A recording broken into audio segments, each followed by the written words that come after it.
The title of the lecture is Incorporating Climate Mobility in IGAD Member States, Climate Change, Disaster Risk Reduction, and related frameworks. And it's in line with what I earlier presented. So the IGAD region has 8 member states. And these are the countries which are listed there: Djibouti, Eritrea, Ethiopia, Kenya, Somalia, South Sudan, and Uganda. And they are located in the Horn of Africa, which is quite drought-prone. And in COVID-19, we also experienced locust invasion, some flooding, intense conflict taking place there. So there is quite a number of disasters which are concurrently sometimes occurring in the region. In terms of the greater Horn of Africa, this is a trend in terms of internal displacements from weather-related events, and what that graph is showing, basically, other than 2012, there has been a dramatic rise in terms of number of internal displacements in the region, and is strongly linked to the weather, extreme weather, and the changing in the environment, the climate change. Next.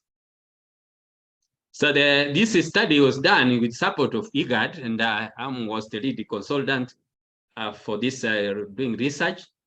And we looked at a number of instruments, including disaster risk management, climate change, and the national development. And the approach we used was that where there is extensive reference in or inclusion of mobility, we were referring to that as extensive reference, and then limited for moderate, and none where there was no reference in the framework. Next. So in the context of climate change and human mobility, as you have heard in the preliminary discussions, that there is in the region here, in the IGAD region, there's evidence that there is sea level rise, storms, droughts, and other weather-related impacts associated with climate change that has driving mobility internally and even across the borders. And this can be categorized as rapid onset hazards, such as the landslides in Mount Elgon region between Kenya and Uganda, and the slow onset hazards that are covering much of the IGAD region.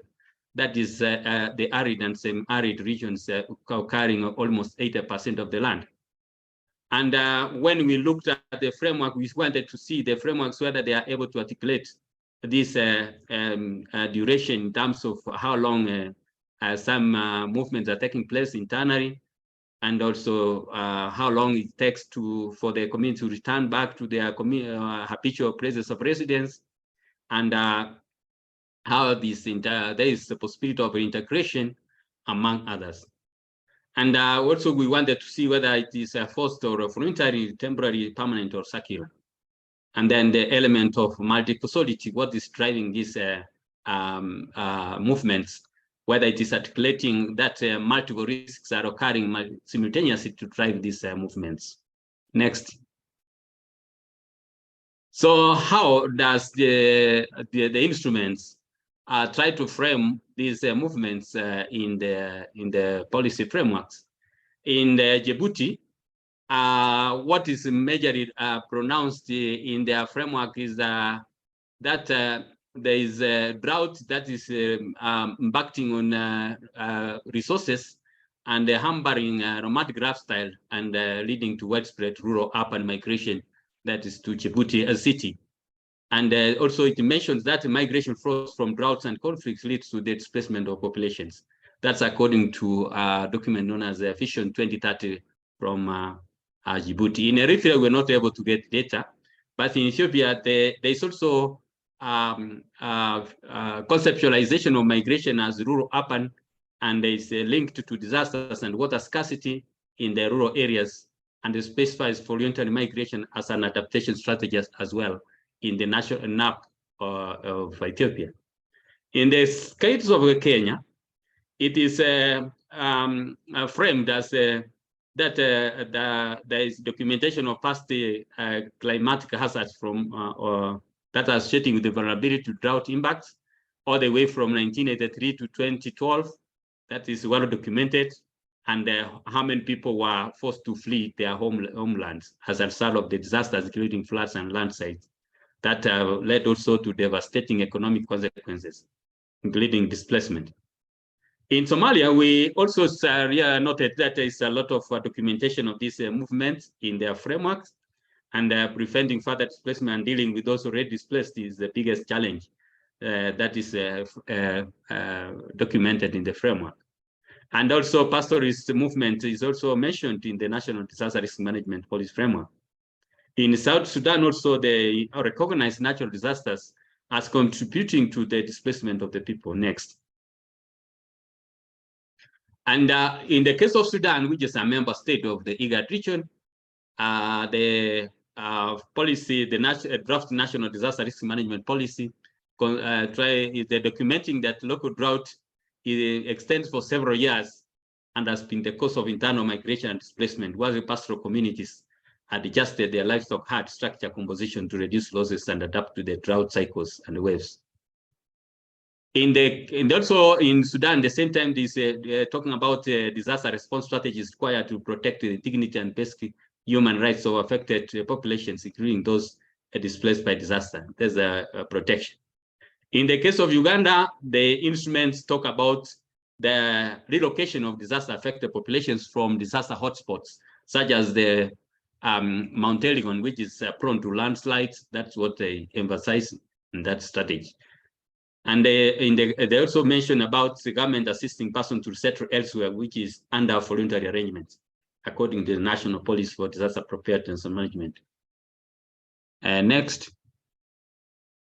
So the overall status is that when you try to look at on the 3 levels of ranking, that we have limited or nil and then extensive. In general, we found Somalia having a lot of extensive reference in terms of development frameworks. The Somalian National Development Strategy is having the most extensive reference. And when it comes to the DRR frameworks, none had extensive reference, but several had limited and some. In the case of climate change frameworks, there was most of them were limited in extension references to mobility. So in general, Somalia had quite a lot of references in this framework, in the development framework, which can be utilized to advance and provide as responding to movements that are associated with climate change and even disasters.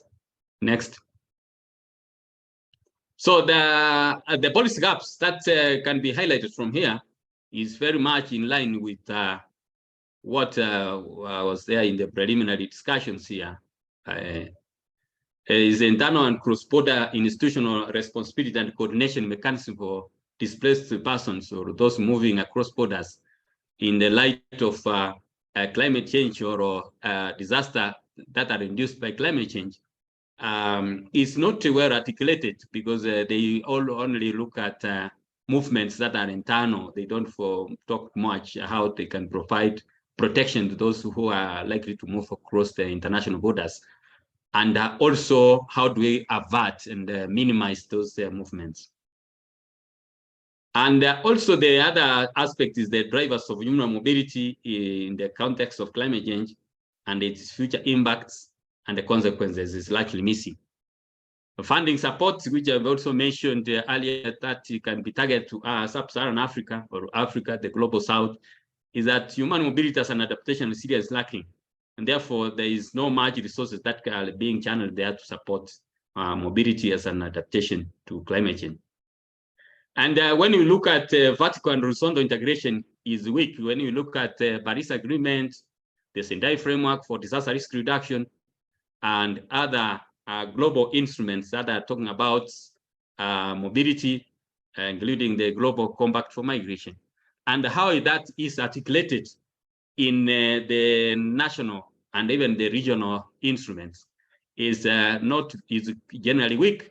And I think you also mentioned that the government of Austria would like to also reinforce on that and articulate this to policymakers. Limited understanding of the what's into action guidelines on disaster displacement as a companion development of national sub-national strategies. There is a very good guideline developed by UNDRR on how to minimize displacement, avert displacement, and respond if it were to occur, so that it's more orderly, regular, and occurs in a dignified manner. And that instrument appears not to be well understood, and this can play a role in supporting member states in the region to better address this problem. And then development policy not appear to refer to the implications of the displaced populations on achievement of the SDGs in terms of SDG number 10 on leaving no one behind, and many other aspects and the targets of the SDGs are not well articulated and reflected in this. So the nexus between climate change and the current and future displacement risk is also weak. Next. So the conclusion we make is that despite these frameworks are trying to agree that the region has is having a devastating impact from climate change and the disasters, there is very little reference to how the protection can be done, how it can be minimized, how it can be averted, and for those who are immobile, how they can be supported in terms of livelihoods and protection. And also there is an even context in which it is making reference in terms of weak vertical and horizontal references to the instruments.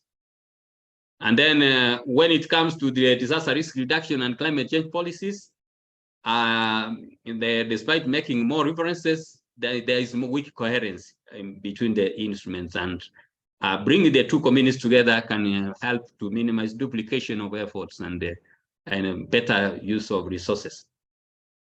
And also there is convergence of the three policy frameworks in associating disaster displacement. I mentioned that, and migration with the impacts of climate change.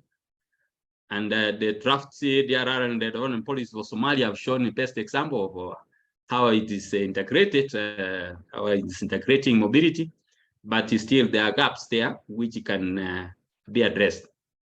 And then we also recommended that risk assessments encourage including risk of displacement to inform risk-informed development. And all the IGAD member states, including the IGAD itself, would benefit from revising their DRL policies in line with the Sendai framework and the use of the word into action guidelines developed by UNDRR. And also now in the IGAD region, they have started mainstreaming these mobility issues in their forecasts.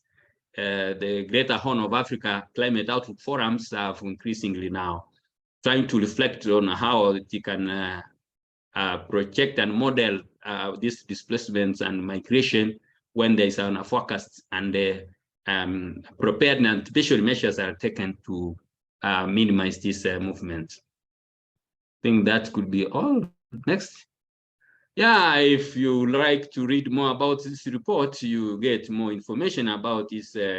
We ordered with my friend, Robert. You can read more on it in the IGAD region, but also we have ordered, I'm also the co-chair of the Climate Mobility Africa Research Network, which is doing very much work similar to what Rachel mentioned, and I think there will be synergies to be exploited if the two institutions work together and have the voice from Africa being built into those interventions.